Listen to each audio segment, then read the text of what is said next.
Boa noite a todos e a todas. Sejam muito bem-vindos à Biblioteca Magnidade. É um prazer receber a todos. Em especial, queria agradecer ao Instituto Norberto Bobbio, apresentado aqui na figura do Celso Aze. É uma parceria da Biblioteca Magnidade com o Instituto Norberto Bobbio. A realização desse evento é importante, né? Felizmente conseguimos, estamos há algum tempo aí tentando trazer o professor Bover, e queria agradecer especialmente ao professor Bover por ter aceito o nosso convite. Sem mais meias, queria convidar o professor Bover para dar a sua palestra para nós nesta noite. Este evento está sendo transmitido ao vivo em streaming, sinal aberto, e está sendo gravado. Depois vocês podem rever toda a palestra no canal da biblioteca no YouTube. Boa noite e boa palestra a todos.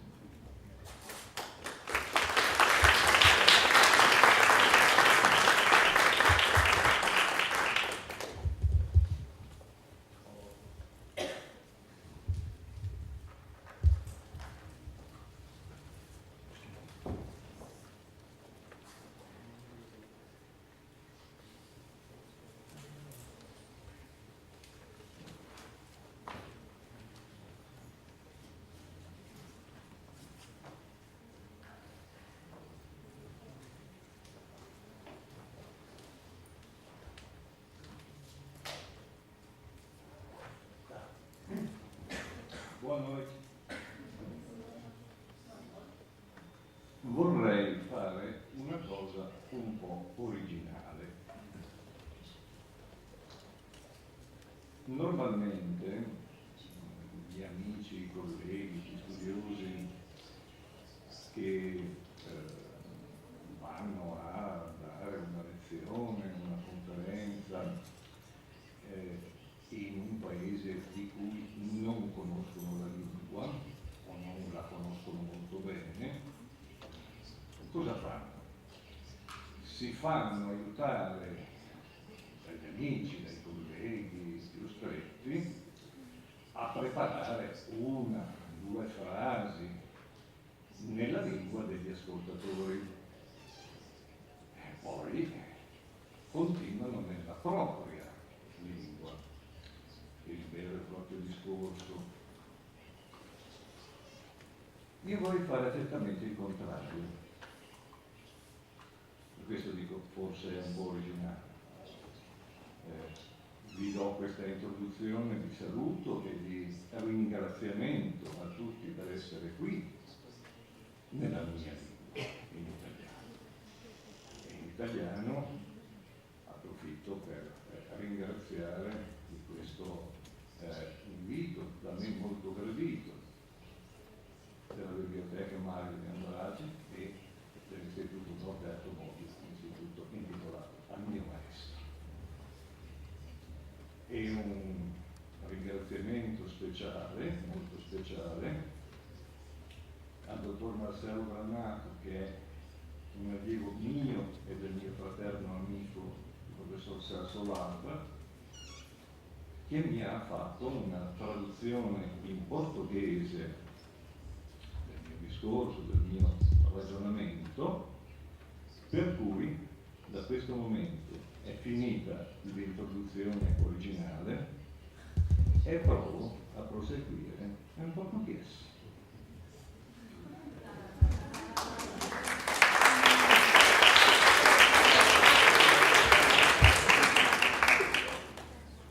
Título: A democracia na época do capitalismo. Reflexões em tempo de crise. Crise. Na linguagem corrente, a palavra crise designa de modo genérico uma situação de dificuldade, de incômodo, de sofrimento literal ou metafórico, de um sujeito ou de uma instituição ou de um complexo de sujeitos e instituições ou de um inteiro sistema social ou até mesmo de uma forma de vida e de convivência. Assim delineada, em termos aproximativos e elásticos, a noção comum de crise tem uma extensão indeterminada e compreende diferentes graus de intensidade. De um lado, contrapõe-se a representação intuitiva e igualmente indeterminada de um estado de normalidade, do qual ela, a crise, constitui uma perturbação. De outro lado, sobrepõe-se, até coincidir, com uma representação de um perigo, também ele genérico e variamente gradual, não só para o bem-estar, mas eventualmente para a própria existência do sujeito que entra em situação de crise. Observo, como mera curiosidade, que o grau mais intenso de uma crise é qualificado na linguagem comum com um ou outro dos dois adjetivos de valor semântico oposto. Chamamos a crise mais perigosa de aguda ou de grave.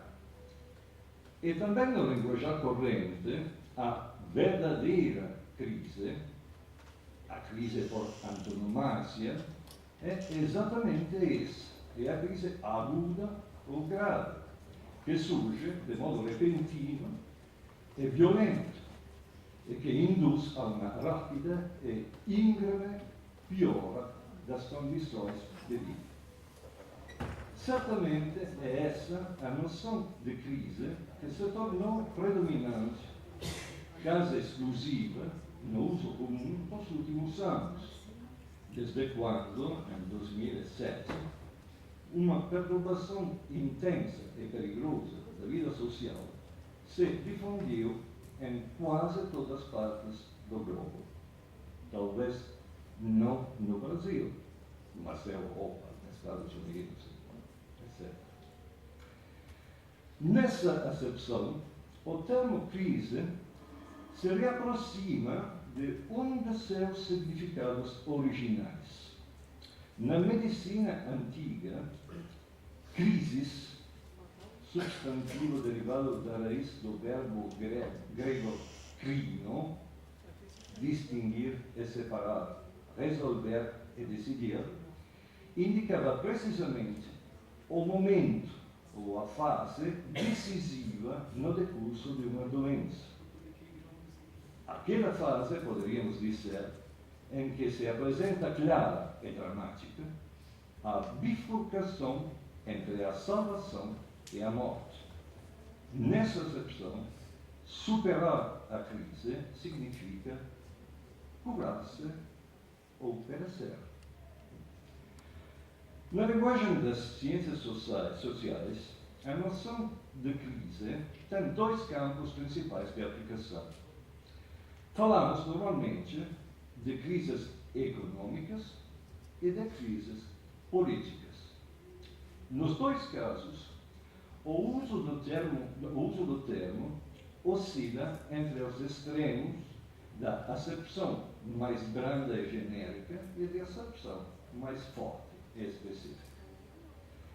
No campo econômico, inúmeras análises tratam da ampla fenomenologia das crises conjunturais e ou setoriais, mas é facilmente distinguível uma corrente de estudos dedicados a às grandes crises, a de 1929 e atualmente a de 2007. Estudos frequentemente orientados à elaboração ou ao desenvolvimento de uma teoria da crise como tal, com atenção primeira às chamadas crises cíclicas do sistema capitalista. No campo político, os estudiosos costumam distinguir as crises de funcionamento, como por exemplo as crises de governo, das crises estruturais, que ameaçam a identidade ou a existência mesma dos sistemas e dos regimes políticos. nacionais, regionais ou internacionais.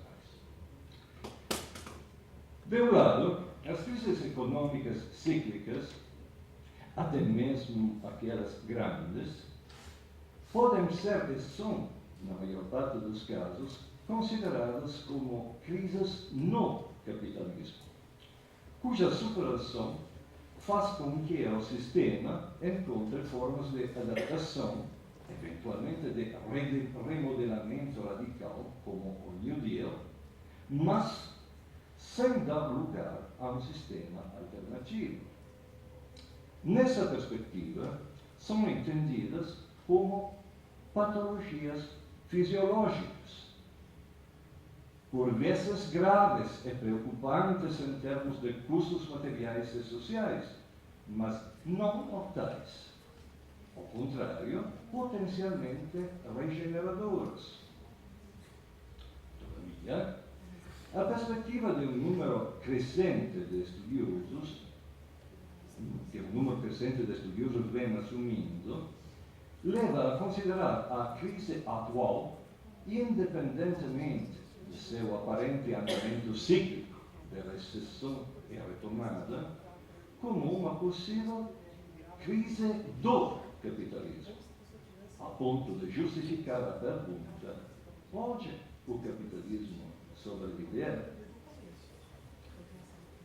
De outro lado, e de maneira análoga, as crises políticas não são as crises de governo, mais ou menos turbulentas, nos Estados nacionais ou nas instituições infra- ou supraestatais, mas também as crises que parecem investir as bases estruturais do regime político predominante no mundo contemporâneo, ou crises, a chamada crise de governabilidade das democracias, teorizada, para não dizer inventada, era na realidade uma construção ideológica, e teorizada por Crosier, Huntington e Patanucci no famoso relatório à Comissão Trilateral de 1975, ou a mais recente crise aguda de legitimação das classes políticas em quase todas as partes de todas as democracias atuais, sobretudo europeias. Crise que desencadeou processos como aqueles construídos por Pierre-Cousin Vallon e reunidos sob a noção de contra-democracia. Processos variamente atravessados, acompanhados ou contrastados por fenômenos de populismo e de liderança mais ou menos carismática. Ou também a mais geral crise de poder das instituições políticas. Poderia ser a crise do poder político enquanto tal, nas suas formas tradicionais. Pois bem, todas essas espécies de crises políticas são consideradas por muitos como crises na democracia, ainda como patologias fisiológicas, potencialmente capazes de suscitar novas energias de regeneração democrática, ao menos por reação. Por exemplo, aquelas energias reativas que impulsionariam a uma recuperação de formas de democracia direta ou menos indireta, como as chamadas democracia participativa, deliberativa ou digital. Algumas décadas atrás, Norberto Bobbio afirmava que a democracia, por natureza, está sempre em transformação. No que as crises que a atravessam fazem com que essa forma política se remodele continuamente. Ao contrário, nos tempos mais recentes, cresceu o número de estudiosos que tendem a considerar que a gravidade das patologias que afetam as democracias atuais, vem configurar uma verdadeira crise da democracia, a ponto de induzir um politólogo italiano a intitular um recente livro seu com a seguinte fórmula, ainda que dubitativa: a democracia é uma causa perdida? Nesta ocasião, gostaria de oferecer uma contribuição à análise e reconstrução conceitual das complexas noções de crises do capitalismo e de crise da democracia.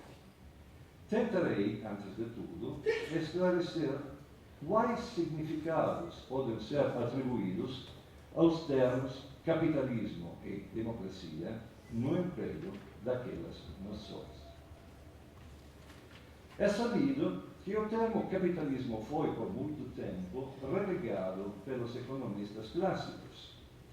E todos sabemos que, com o exaurimento da fase vigorosa do marxismo teórico do século XX, por volta do fim dos anos 70, e após a queda do comunismo real, ao fim dos anos 80, isto é, justamente na época do triunfo do capitalismo sobre os seus inimigos históricos, a palavra quase desapareceu do uso corrente, substituída por duas expressões que já circulavam e que, então, tomaram de vez a dianteira, frequentemente com tons apologéticos: economia de mercado e sociedade de mercado.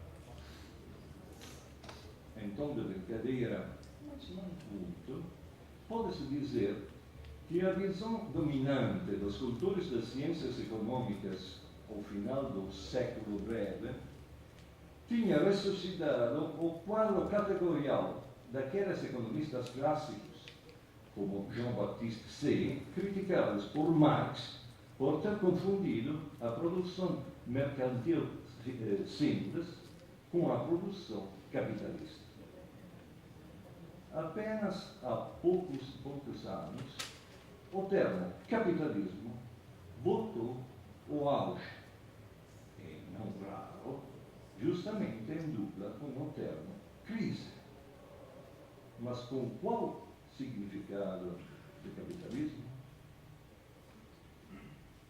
Como sugere uma elogiável síntese teórica, proposta há algum tempo por Roberto Panizza, existem duas interpretações gerais do capitalismo. A primeira, inaugurada por Marx, acolhida em sua substância também fora das correntes do pensamento marxistas, por exemplo por Schumpeter, define o capitalismo como um modo de produção e reprodução da existência material, fundado sobre a valorização do dinheiro, assim como um tipo determinado de sistema econômico, cuja plena afirmação coincide com a Revolução Industrial do século XVIII. Segundo os conhecidíssimos cânones do materialismo histórico, isso vem pela simplificação extrema, o modo de produção tende a condicionar e acaba por determinar as formas das instituições sociais e políticas, as formas do pensamento e da consciência coletiva, portanto, uma inteira forma de vida e de civilização. A segunda visão geral concebe o capitalismo direta e globalmente como uma forma de civilização, definida pela hegemonia de modos de pensamento e estilos de vida orientados à perseguição da utilidade e do lucro. Modos de pensamento, estilos de vida que informam e plasmam o sistema econômico, social e político. Werner Sombart localizava a origem remota da civilização capitalista nos comportamentos de grupos marginais como heréticos e judeus ao fim da Idade Média. Max Weber destacava a importância decisiva da concepção calvinista do trabalho, mas, em geral, reconduzia o capitalismo ao processo de racionalização que caracterizou de modo exclusivo o Ocidente moderno. Henri Pirenne dava atenção ao grande comércio internacional que tinha rompido a clausura da sociedade feudal. Esta não é a ocasião para voltar a discutir as virtudes e os vícios destas visões gerais, menos ainda as suas recorrentes degenerações em dois determinismos opostos, o econômico e o cultural ideológico. O que importa destacar aqui é que, de ambas as perspectivas, pode-se chegar à formulação da tese segundo a qual um conjunto de razões e dinâmicas históricas objetivas leva à atração e convergência recíprocas e ao recíproco condicionamento entre o sistema econômico capitalista e um tipo determinado de sistema político, ou melhor, de regime político. Seria a democracia esse regime?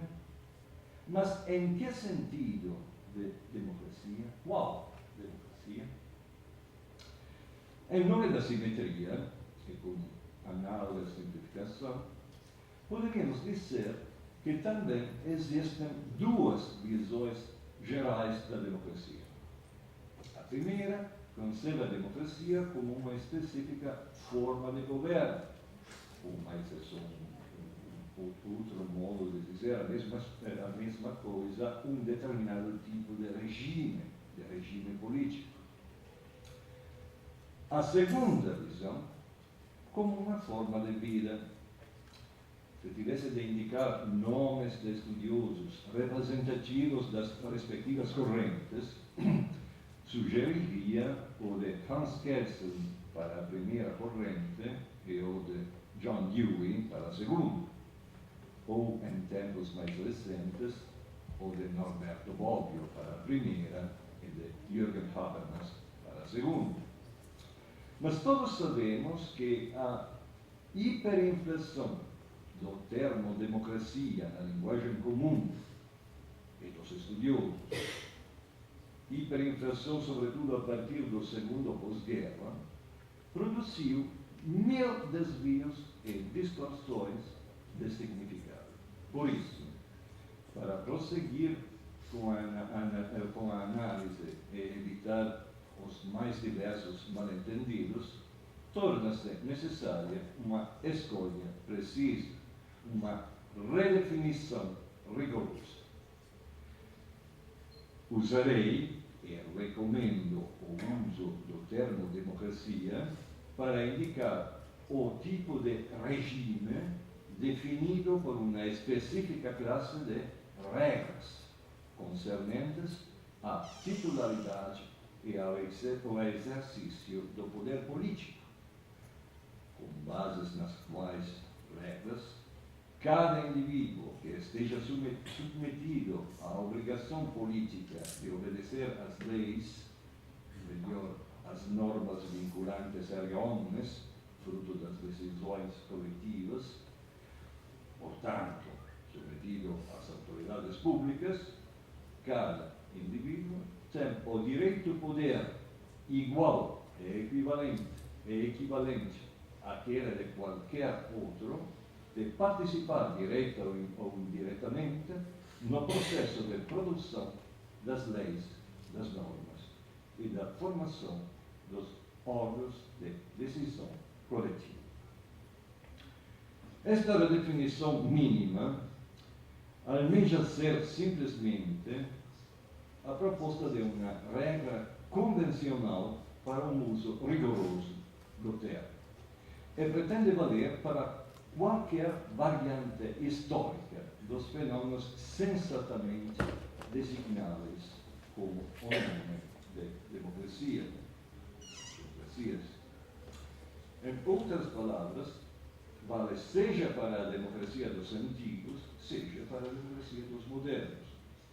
Porém, na perspectiva de que estamos tratando, que há de refletir sobre as relações entre capitalismo e democracia, entre a crise do capitalismo e a crise da democracia, é óbvio que se torna relevante a diferença específica da democracia dos modernos.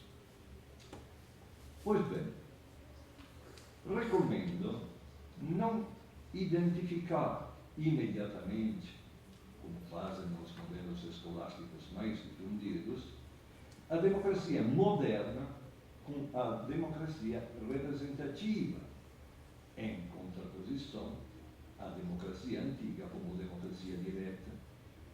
Não porque essa distinção seja inexata, inapropriada. Não é, ao menos em linhas gerais, mas porque ela mesma é uma consequência do caráter essencial que identifica a democracia moderna como tal, isto é, como uma dimensão da modernidade. Não tenho a intenção de percorrer novamente os caminhos canônicos da reflexão sobre as diferenças entre antigo e moderno, entre a democracia dos antigos e dos modernos. Usarei, portanto, fórmulas sintéticas, apostando em sua eficácia intuitiva, ao menos parcial. A democracia dos modernos é a democracia dos indivíduos, não a democracia do povo, como um indistinto sujeito coletivo, ou como classe popular majoritária, como pleitos, em grego, grande número, massa, multidão, ou em uma variante pós-moderna como público. Isso significa que a democracia do povo populista, ou a democracia do público, para adotar a expressão de Bernard Manet, mostram-se imediatamente como degenerações da democracia moderna. Patologias graves da democracia dos indivíduos. Isto é, como formas ou aspectos da atual crise da democracia. Capitalismo e democracia dos modernos deitam suas raízes em um terreno comum, o do individualismo moderno. Aliás, a visão geral da modernidade mais convincente para mim é justamente aquela que reconhece como seu princípio fundador a emancipação do indivíduo das pertenças comunitárias.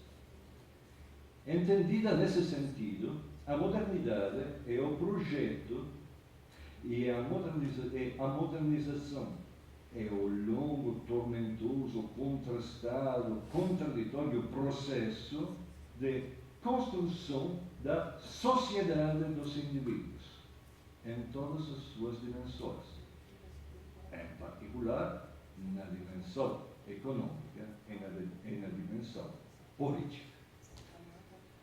Para usar uma linguagem filosófica, o princípio moderno é o da liberdade subjetiva, que confere ao indivíduo como tal a faculdade, reivindicada por ele como um direito, de buscar a satisfação das próprias necessidades e interesses pessoais e de assumir e desenvolver critérios próprios de julgamento e de convencimento moral, religioso, político, recusando o oposto princípio de autoridade em todo e qualquer campo. genuína expressão cultural, ideal e ideológica do individualismo moderno foi o liberalismo, no sentido mais amplo e clássico do termo. Mas ao apenas mencionar esse termo, já se ingressa em uma outra região sumamente confusa da Babel das línguas. Uma das autoridades do chamado neoliberalismo contemporâneo, Friedrich von Hayek, sustentava aproximativamente que depois de Roosevelt, no linguajar político estadunidense, o significado da palavra liberalism começou a desnaturar-se, mesmo a inverter-se, chegando quase a coincidir com o significado de socialismo. Não obstante a ênfase polêmica, talvez ele não tenha errado de todo, ao menos de um certo ponto de vista, que é o mesmo ponto de vista adotado recentemente por alguns membros do Partido Republicano em sua hostilidade às reformas de Obama. Mas a confusão semântica é mais extensa e mais grave. De fato, é fácil observar que não só nos discursos políticos atuais, mas também no linguajar culto das publicações científicas, sobretudo norte-americanas, não é incomum a sobreposição, até mesmo a troca dos significados canônicos dos termos liberalismo e democracia. Em numerosos contextos, democracia é definida como um sistema e uma cultura política fundados sobre a garantia dos direitos liberais da liberdade individual. O liberalismo é definido como uma corrente política aberta à expressão das instâncias da vontade popular e empenhada em defendê-las contra as imposições oligárquicas e autoritárias. Isso significa liberalismo, posição liberal nos Estados Unidos. Mais uma vez, é necessário um esclarecimento mediante redefinições rigorosas. Numa síntese extrema e novamente uma simplificação drástica. Segundo os usos historicamente predominantes na cultura moderna europeia, onde essas noções foram plasmadas, por liberalismo entende-se a família ampla e litigiosa família de correntes ideais e movimentos políticos que perseguem como fim a limitação do poder do coletivo sobre os indivíduos, isto é, da vontade pública sobre as vontades privadas. Por democracia, entende-se a classe dos regimes políticos fundados sobre a distribuição igualitária entre os indivíduos do poder do coletivo, ou seja, do poder político de regular os comportamentos individuais privados. Por isso, um ordenamento liberal com poder público limitado pode não ser democrático. Um ordenamento democrático com poder público distribuído pode não ser liberal. A doutrina do liberalismo, da vasta e litigiosa família dos liberalismos, em suma, qualquer corpo de ideias que possa ser sensatamente chamado de liberal, segundo a redefinição que propus, compôs-se de dois aspectos complementares. Uma teoria econômica, qualquer que seja, do livre mercado, e uma teoria política do Estado limitado em seus poderes e funções, ou seja, do Estado mínimo.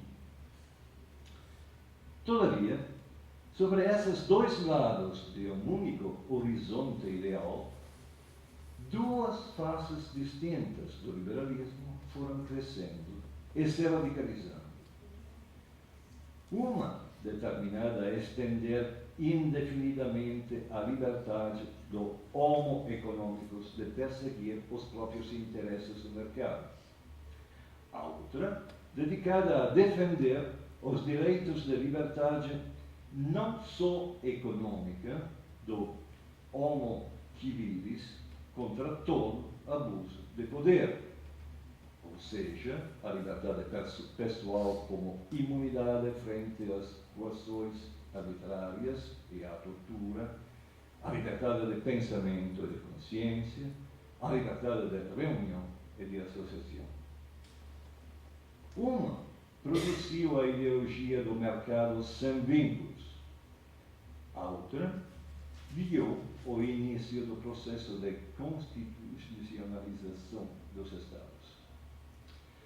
Como reconheceu um grande liberal recentemente falecido, Ralph Dahrendorf, estas duas faces estavam destinadas a colidir.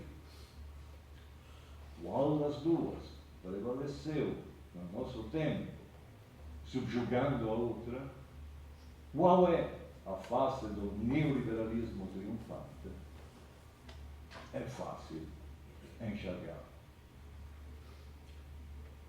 Durante os chamados gloriosos 30, que foram em realidade 28, do fim da guerra em 1945 à crise do petróleo de 1973. Durante os chamados gloriosos 30, a doutrina e a ideologia liberal estavam em declínio por toda parte. Muitos os julgavam mortos. A sua ressurreição nos anos 70 foi irrefreável e surpreendente. Em 1981, justamente no advento daquilo que gostaria de chamar de neoliberalismo real, o primeiro governo Thatcher é de 1979. O primeiro mandato de Reagan é precisamente de 1981. Norberto Bobbio publicou um ensaio intitulado Liberalismo Velho e Novo. Ao fim de uma análise lúcida e isenta, escreveu: o pensamento liberal continua a renascer, inclusive sob formas que podem incomodar por seu caráter regressivo e de muitos pontos de vista ostensivamente reacionário. Continua a renascer porque é fundado sobre uma concepção filosófica da qual, goste-se ou não, nasceu o mundo moderno, a concepção individualista da sociedade e da história. Mas, segundo Bobbio, da concepção individualista moderna, que ele considerava irrenunciável, derivaram tanto o liberalismo na sua matriz ideal originária, quanto a democracia moderna como democracia dos indivíduos.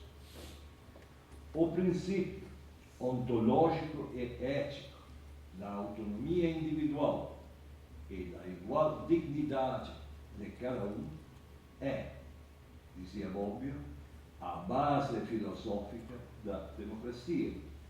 Uma cabeça, um voto. A autonomia individual é o elemento simples, atômico, da autodeterminação coletiva. Todavia, o individualismo liberal e o individualismo democrático, embora congêneras, são especificamente diferentes e potencialmente colidentes. há um trecho de Bobbio em que ambos são confrontados de modo sugestivo. Cito: o primeiro, o individualismo liberal, retira o indivíduo do corpo orgânico da sociedade e o faz viver fora do seio materno, introduzindo no mundo desconhecido e pleno de perigos da luta pela sobrevivência, onde cada um deve cuidar de si mesmo, em uma luta perpétua. O segundo, o individualismo democrático, o reconecta os outros indivíduos semelhantes a ele, que considera seus semelhantes, para que, com sua união, a sociedade seja recomposta não mais como um todo orgânico, que deixou de ser a comunidade pré-moderna, mas como uma associação de indivíduos vivos. O primeiro, o individualismo liberal, reivindica a liberdade do indivíduo frente à sociedade. O segundo, o individualismo democrático, o reconcilia com a sociedade, fazendo dela o resultado de um acordo livre entre indivíduos inteligentes. O primeiro faz do indivíduo um protagonista absoluto, apartado de todo vínculo social. O segundo o faz protagonista de uma nova sociedade que surge das cinzas da antiga, em que as decisões coletivas são tomadas pelos próprios indivíduos ou por seus representantes. Segundo a fascinante representação de Bobbio, dois indivíduos idealtípicos, o liberal e o democrático, convivem no mesmo indivíduo, também ele idealtípico, representativo do mundo moderno, como um microcosmo frente a um macrocosmo. Mas os dois indivíduos, o liberal e o democrático, podem realmente conviver ou tentarão derrotar um ao outro?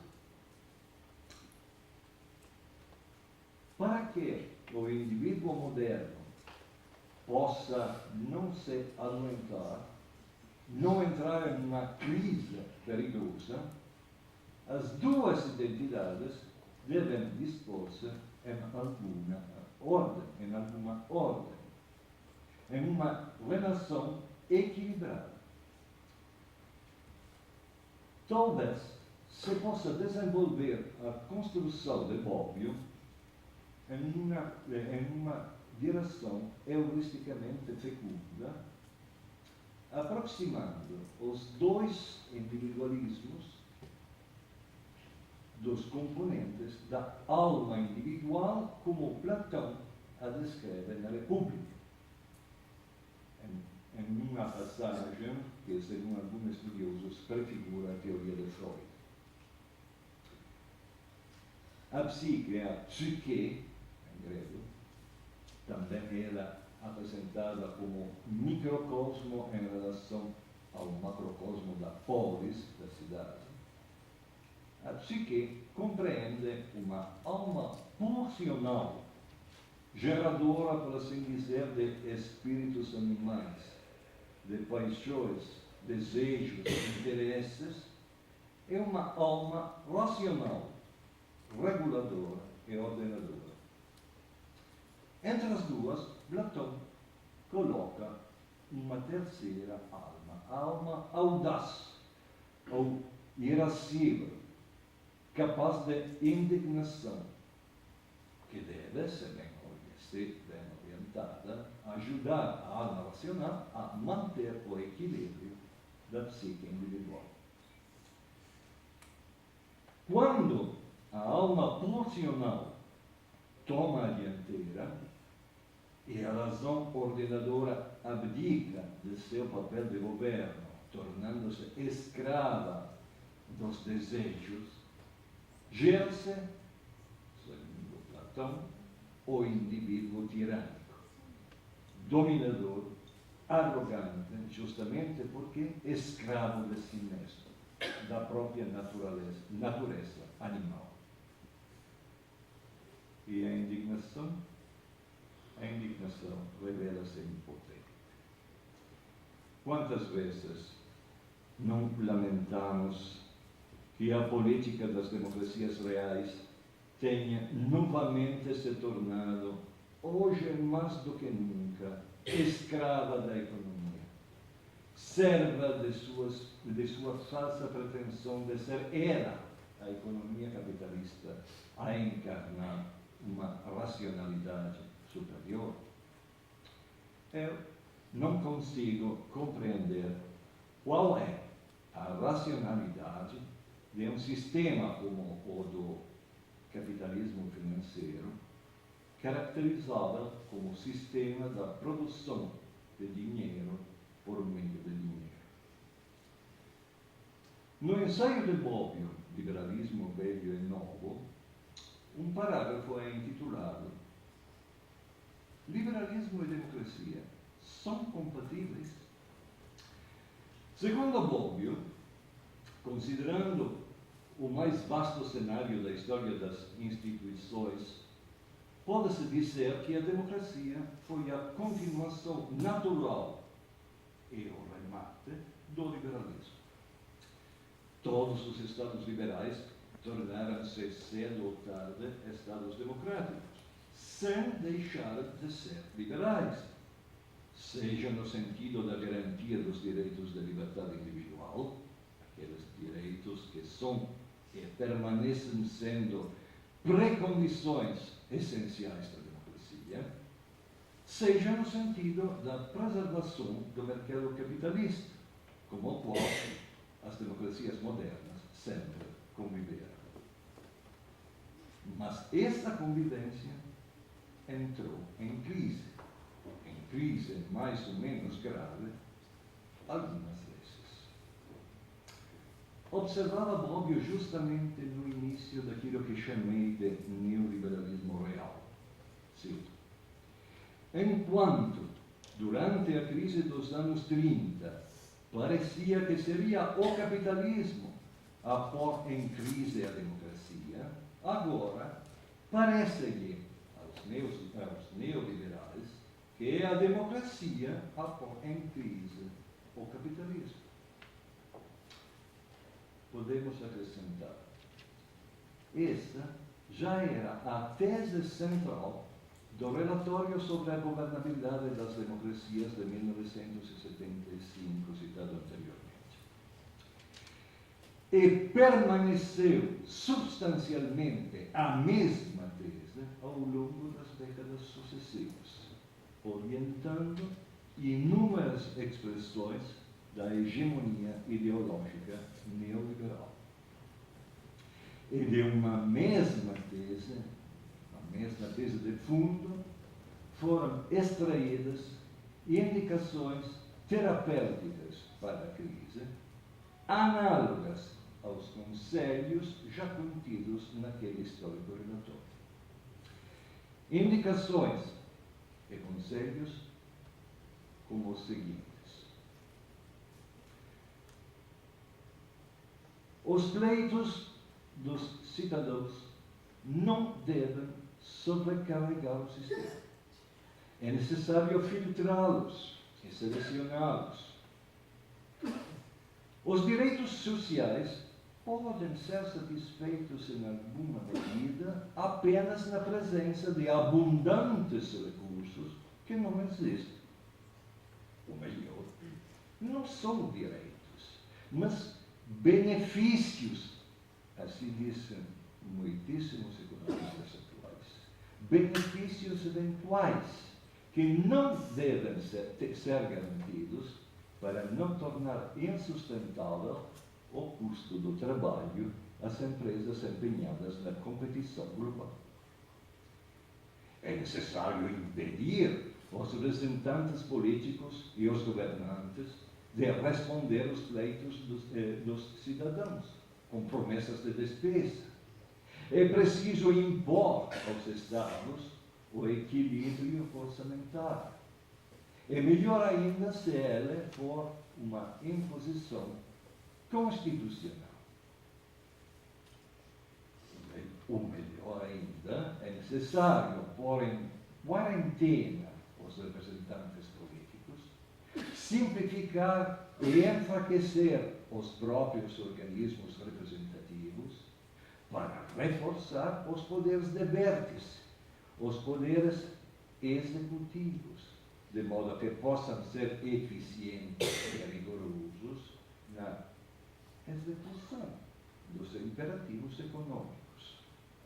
Os únicos representantes que deveriam ser admitidos à mesa de decisões são os representantes dos interesses, para suavizar no feminino, com a governance, os rigores do government e torná-lo assim mais flexível. Acredito não ter proposto uma síntese inexata da visão neoliberal. Bobbio concluía a sua análise com estas palavras. Sim. Pode-se descrever sinteticamente esse despertar do neoliberalismo, através da seguinte progressão ou regressão histórica. A ofensiva dos liberais voltou-se historicamente contra o socialismo, seu adversário natural na versão coletivista. Nesses últimos anos, voltou-se também contra o estado de bem-estar, isto é, contra a versão atenuada do socialismo. Agora é a democracia que é atacada, pura e simplesmente. E acrescentado, enfim, o cerco é grave. De resto, podemos recordar que desde sempre o pensamento liberal clássico, basta mencionar Tocqueville, desconfiou do poder democrático, temendo que a vontade das maiorias pudesse restringir os espaços da liberdade individual até anulá-los. Mas, de parte oposta, o pensamento democrático clássico, a partir de Rousseau, sempre desconfiou da expansão não contrastada das liberdades dos privados, temendo que pudesse gerar desigualdades de todo tipo, em riqueza, em força, em capacidade de persuasão e de engano, e que os poderosos se apoderassem do jogo democrático, desnaturando-o e esvaziando-o a partir de dentro. Portanto, a ideologia neoliberal, que nos últimos tempos transformou-se em uma espécie de meta-orientação política global, vê na democracia um obstáculo para o capitalismo, como já observava Roberto Bobbio há mais de 30 anos. E assim, o capitalismo, ou o neocapitalismo financeiro, acabou por desautorizar a democracia, isto é, o poder de autodeterminação política, instaurando uma espécie de rule of capital no lugar do rule of law. O irromper da crise, que muitos adversários da ideologia global dominante atribuem justamente à carência de limites e vínculos à atividade capitalista, o irromper da crise poderia ser tido como uma reputação de fato e mesmo uma inversão da tese neoliberal. Enfim, existem remédios políticos democráticos contra a crise econômica, Mas quais poderiam ser esses remédios se a própria democracia está em crise? E até para muitos tenha sido posta em crise pelo capitalismo sem freios, graças à ação determinante de partidos e movimentos que assumiram e promoveram orientações políticas inspiradas na ideologia neoliberal. E remédios contra o quê? Contra o estado das finanças públicas, visando restaurar as condições e ordens econômicas e políticas anteriores à crise, ou contra a propagação das desigualdades, da pobreza, o agravamento da questão social que a crise e sua gestão desatinada produziram, sobretudo em algumas regiões do mundo, como Grécia, Portugal, Espanha, Itália.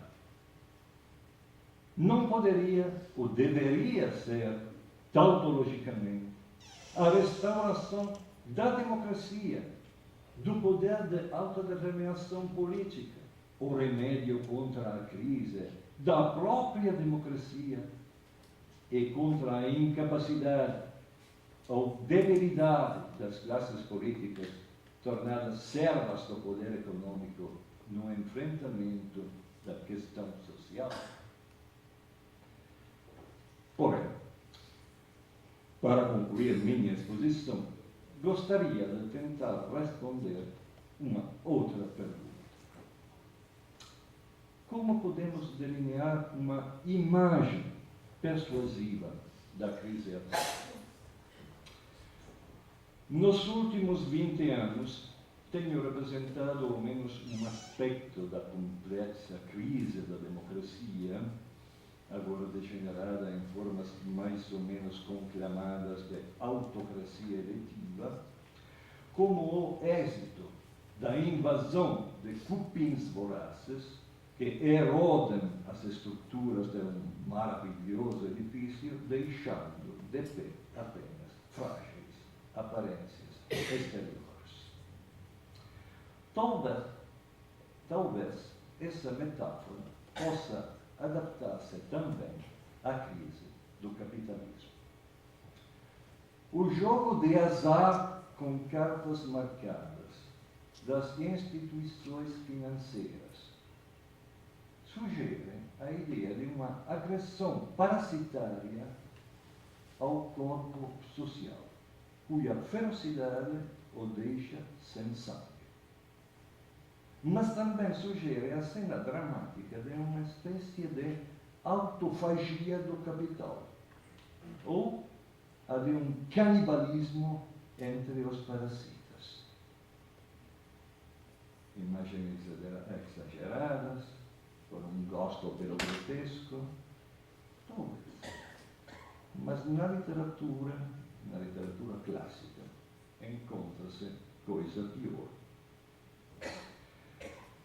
Foi ocasionalmente evocado como termo de uma analogia plausível com o nosso tempo, mas sobretudo com as últimas 2 décadas da desventurada história italiana. Foi ocasionalmente evocado o período de decadência do Império Romano. Assim o descreve Hegel nas lições sobre a filosofia da história. Sim. Assim como, quando o corpo físico se dissolve, cada ponto adquire uma vida própria, a qual, entretanto, é apenas a vida miserável dos vermes, aqui o organismo estatal se dissolve nos átomos das pessoas privadas. O corpo político é um cadáver em putrefação, repleto de vermes mais cheirosos. O Império Romano avançou até a autocracia de um único indivíduo, até algo de irracional, árido, abstrato, a uma ordem que não é outra coisa senão ordem sem razão, a um domínio que não é outra coisa senão domínio sem conteúdo ético. Por isso, todos, exceto o autócrata, são apenas súditos. O tudo é uma realidade sem espírito, um fenômeno sem substância, um cadáver, em que há muito movimento, mas um movimento de vermes. Todas as forças do interesse privado e da cobiça, todos os vícios emergiram. Termino. O mundo global de hoje não tem um único autócrata, o senhor do mundo, como Hegel chamava o imperador romano. Temos, porém, uma oligarquia informal, híbrida, político, econômico, financeiro, que domina sem governar, como sugeria Hegel. E o corpo social e político multiplica-se de vermes, mas está, sobretudo, pleno de vítimas. Mas talvez ainda não esteja morto. Está em grave crise econômica e política. Eu não acredito que a superaremos senão liberando-nos do abraço mortal do capitalismo em crise, da democracia em crise. Muito obrigado.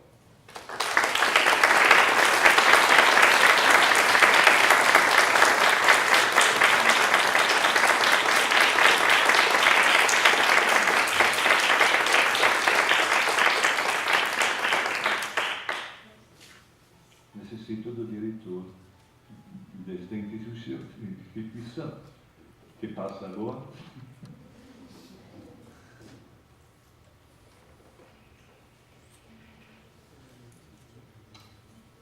Eu sou um imoderado por natureza. Não puedo moderar a mim mesmo.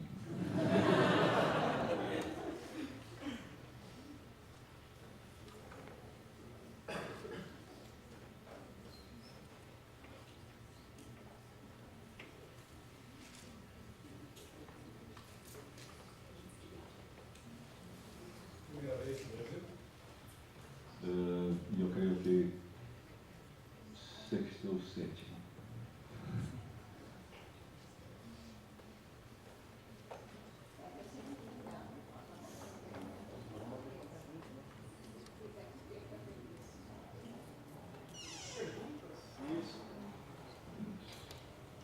Sim.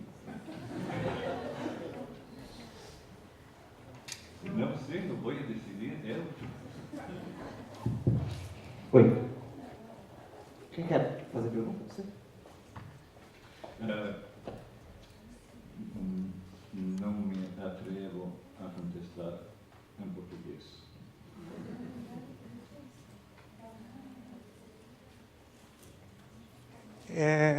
Eu queria saber do senhor uma classificação básica das democracias ou supostas democracias existentes no mundo hoje, e como o senhor situa o Brasil nessa classificação, com suas desigualdades, tensões, conflitos. Como o senhor avalia a situação do Brasil nesse contexto de democracias, nessa classificação básica de democracias que o senhor tem? Pergunta muito difícil. Ma come vi ho detto parlerò molto lentamente a beneficio della mia traduttrice. Pónganse por favor.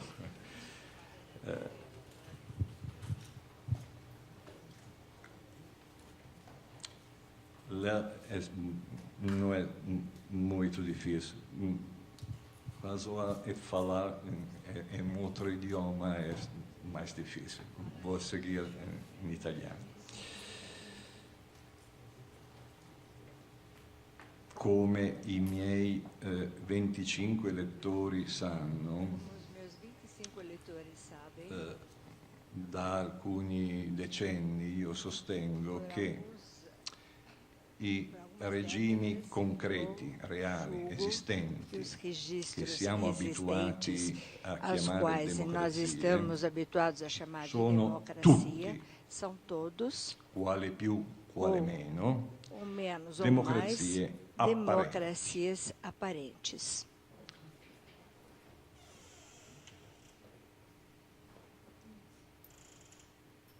Che cosa vuol dire O democrazia que apparente? significa democracia Que aparente? O que ela é? Che dà Que l'apparenza dá a aparência de democracia ai regimi reali aos che chiamiamo regimes democrazia. reais que nós chamamos de democracia.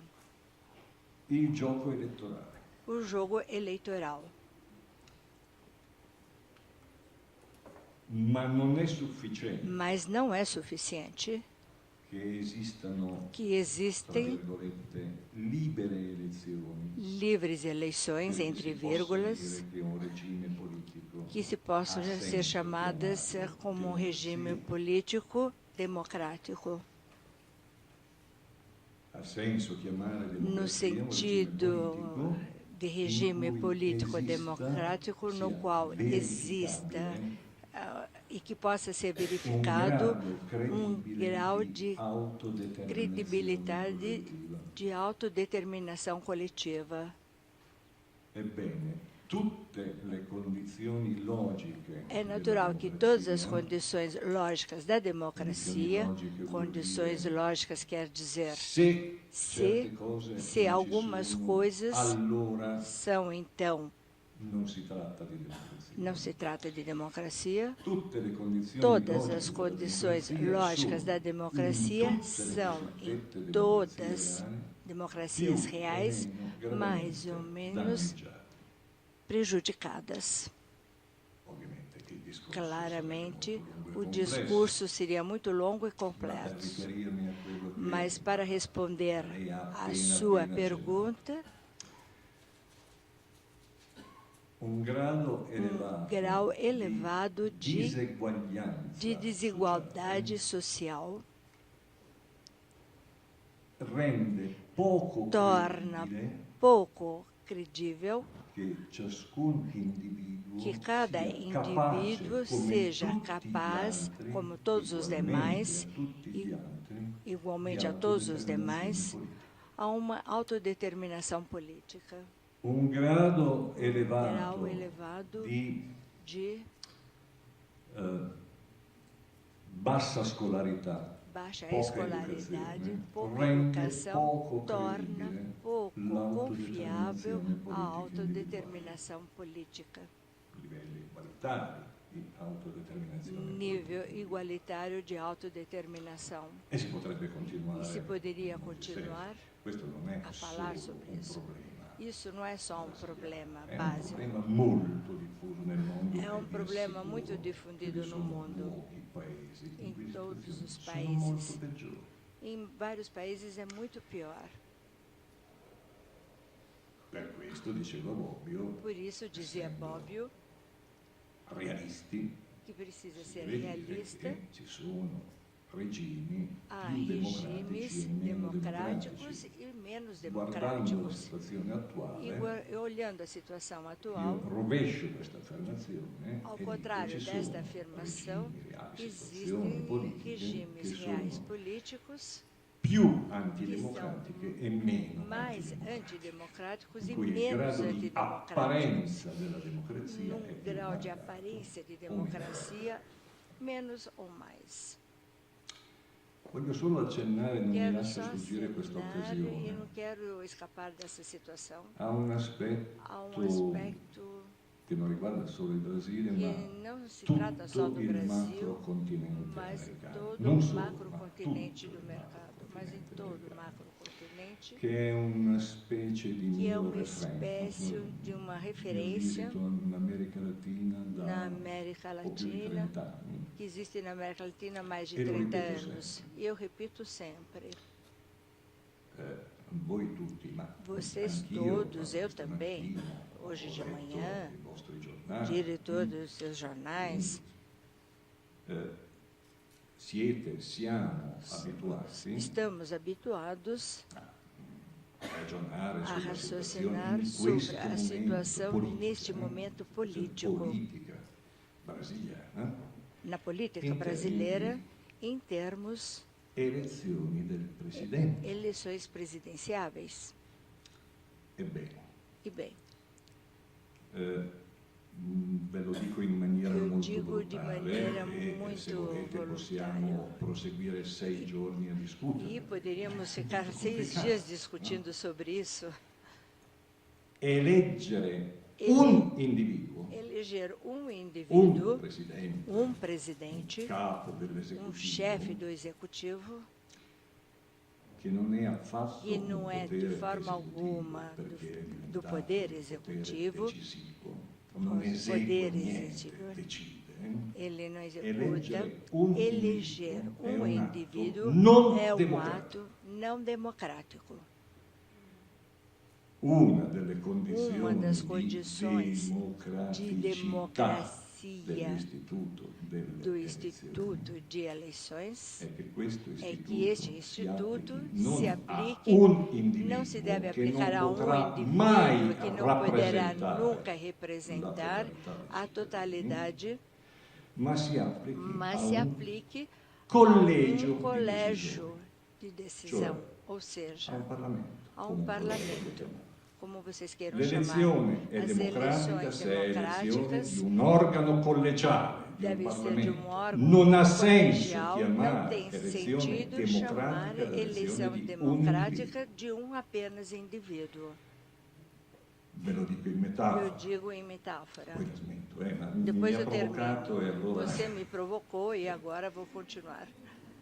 siamo abituati Estamos in habituados, molti casi, em molte muitos casos, circostanze, em a muitas sentire circunstâncias, che a ouvir que un há presidente um presidente eleito, specialmente se l'elezione principalmente è se stata as molto eleições foram muito contrastata, contrastadas, sentire che ouvir l'eletto que o fa il suo eleito primo discorso vai suprir um e discurso dice que io diz: sarò il presidente di tutti, eu serei o presidente de todos, i brasiliani, gli os italiani, brasileiros, os gli italianos, americani. os demais.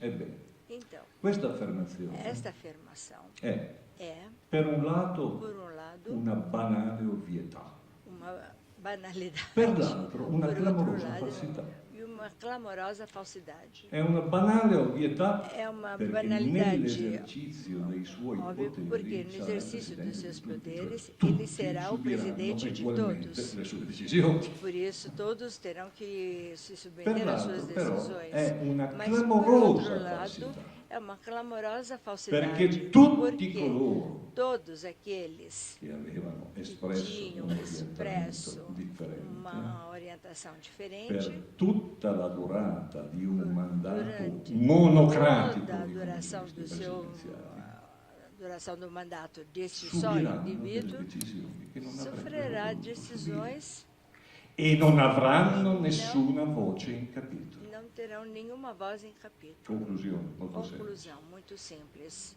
La forma di A governo, forma in de senso governo, tecnico, no di senso regime técnico de presidenzialista, regime de come presidente, diceva una persona como molto più dizia importante muito, di me, Hans uma pessoa Kelsen, muito mais è importante do que eu, antidemocratico. é antidemocrático.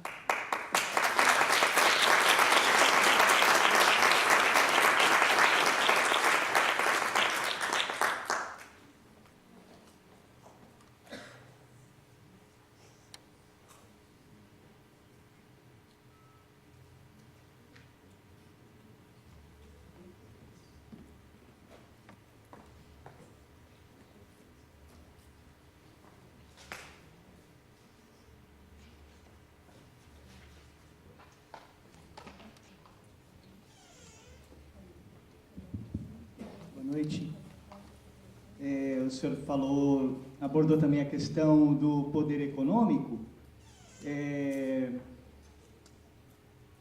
O Thomas Piketty escreveu um livro chamado O Capital no século XXI, se não me engano é esse o nome, 2011, e ele embora esse livro não foi muito reconhecido na França, nos Estados Unidos teve muita repercussão, onde ele abordou o enriquecimento daquela porcentagem de 1% que passava a investir e o dinheiro gerar dinheiro, que em um determinado momento da palestra o senhor falou disso também, né? Eu gostaria de saber as impressões do senhor a respeito dessa visão do Piketty, de ele ser tão aceito nos Estados Unidos e talvez não tão ter esse reconhecimento na Europa, e se isso poderia ser uma leitura de uma preocupação de evitar uma nova classe burguesa dessas pessoas que têm altos salários, super salários, e usando ideologicamente um discurso que há pessoas ganhando menos, sendo que esses super salários são pagos por super burgueses, digamos assim, preocupados com a nova burguesia. Essa leitura estaria correta? E também gostaria que o senhor comentasse um pouco sobre o poder econômico, se a gente pode legitimamente entender isso como conceito de poder, buscando um pouco em Durkheim, a questão da coerção. A gente sabe que é dessa maneira, mas fazendo um paralelo entre política e economia. Obrigado. Pergunta ainda mais difícil e, sobretudo, que necessita 2 horas, como mínimo, per cominciare ad accennare al problema. Per Para cui, falar sobre o problema, por isso, cerco di cavarmela procurarei con falar 3 piccole com 3 osservazioni. pequenas observações, porque a coisa fica muito grande, mas vamos falar do poder econômico. Nas próximas 5 semanas falaremos.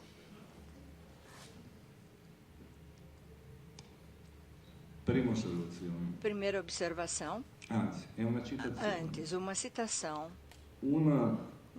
Dei personaggi più influenti, uma das personagens mais influentes do staff del pensiero cosiddetto do pensamento assim dito, numa ocasião bastante recente, deve ter passado apenas 1 ano, ou menos, mais ou menos. Eu estou me dirigindo à minha amiga tradutora, porque no idioma italiano é um pouquinho mais difícil. Fugiu a seguinte expressão, discutindo em público, entre aspas. Eu não sei se existe ou se tem sentido, historicamente, falar de lutas de classe. Mas se tem sentido, nós já estamos vencendo.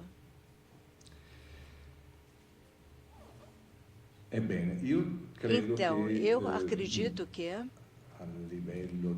no nível de simples reflexão, seria bastante interessante refletir numa perspectiva, num tipo de confissão deste gênero, prestando muita atenção e simplificando. Existem muitos dados objetivos na raiz, na origem das degenerações do sistema econômico global, que levaram à crise, e a crise que domina sempre. Entre parênteses, todos dizem, todos falam da crise de 2008, mas lembrando que a crise de 2007, quando explodiu. Então, Io condivido Eu condivido a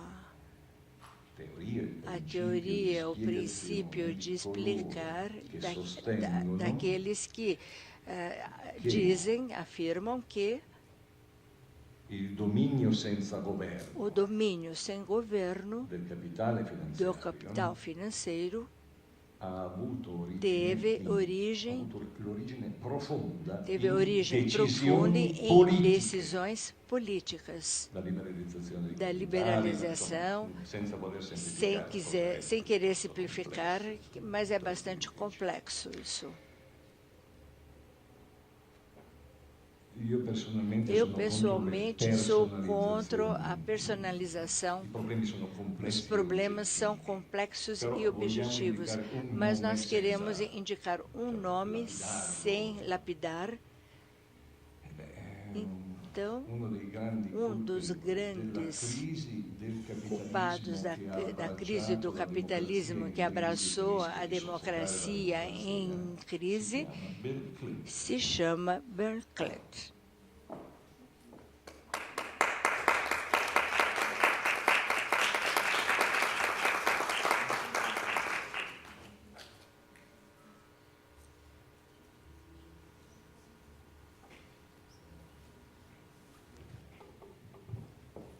Posso fare un'osservazione io?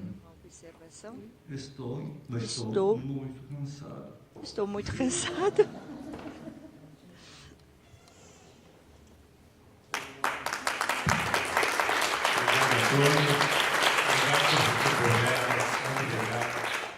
Se vocês quiserem, toda a palestra foi gravada, vocês podem repetir e pensar mais a respeito.